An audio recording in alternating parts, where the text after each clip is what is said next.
www ریبورن اہل بیت کے نام سے ایک سائٹ ہے جو 500 ان غیر مسلموں نے اپنے احساسات اس پہ ڈالے ہیں کہ جو شیعہ ہوئے ہیں، کہ ہم شیعہ کیوں ہوئے ہیں. ناراض تو نہیں ہے نا آپ مجھ سے؟ تو تھوڑی گردن ہلاتے رہیے، آپ کی مہربانی ہوگی. جی انہوں نے اپنے احساسات اور اپنے جذبات ڈالے ہیں کہ سائٹ پر ڈالے ہوئے ہیں کہ ہم شیعہ کیوں ہوئے ہیں. ان میں سے ایک کہتا ہے کہ میں جب مسلمان ہوا تو مجھے میرے ایک عزیز دوست نے مسلمان کیا، تو وجہ یہ تھی کہ مجھے میرے مسلک میں، میرے دین میں میرے سوالات کی تشفی بخش جوابات نہیں مل رہے تھے.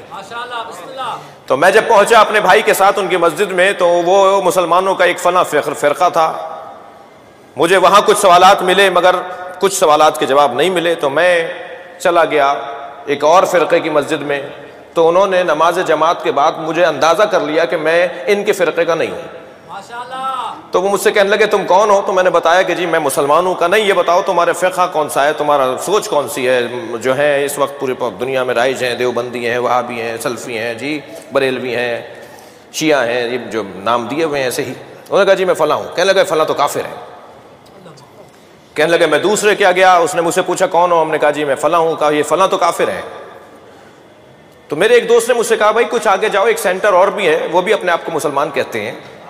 تو جب میں وہاں گیا تو ان کے نماز کا وقت تھا، وہ ہاتھ کھول کے نماز پڑھ رہے تھے. مٹی کا ڈھیلا انہوں نے سامنے رکھا ہوا تھا، اس پہ وہ سر رکھ کے سجدہ کر رہے تھے. تو میں بھی ان کے صف میں کھڑا ہو گیا اور ہاتھ باندھ کے کھڑا ہو گیا. جب نماز مکمل ہوئی تو نہ صرف انہوں نے مجھے کوئی دھکا وکا نہیں دیا، بلکہ انہوں نے فوراً چائے پانی کا انتظام کیا اور کہا بھائی ہمارا مہمان ہے. کہا کہ ہم آپ کے عالم سے، یہ کہتے ہیں میں نے پوچھا ہم آپ کے عالم سے بات کر سکتے ہیں؟ فوراً عالم دین سے بھی ملوا دیا. میں نے ان سے سب سے پہلا یہ سوال کیا کہ بتائیے آپ کے نزدیک دیوبندی کیسے ہیں؟ کہنے لگے ہمارے بھائی ہیں.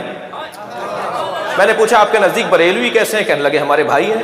میں نے جس سنی مسلک کے بارے میں شیعہ عالم سے پوچھا اس نے کہا ہمارے بھائی ہیں. وہیں سے مجھے یقین ہو گیا جو دوسروں کو گلے لگاتا ہو وہی سچا ہوتا ہے. جس